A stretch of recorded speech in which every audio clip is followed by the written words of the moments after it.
Hello guys, for today's vlog. Ito nga po pala ako. Ito po yung pininturahan ni Papa. Design niya sa poste. Ito po si Papa, oh. Mga idol. Ito po yung pininturahan niya yung poste at design niya. Ito po yung gusto ng may-ari, kaya yan po ang ginawa ni Papa, mga idol. Ito yan siya.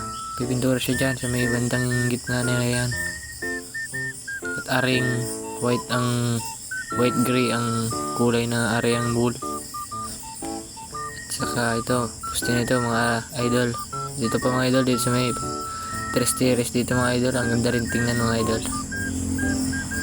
Ito idol, oh. Ito yung poste niya, oh, mga idol. At saka yung gusto magpa-pintura, mag-comment na lang dyan kung nagustuhan nyo itong pintura ni Baba. At kung mapapintura na kayo ng bahay nyo, ay aring iano nyo na mga idol.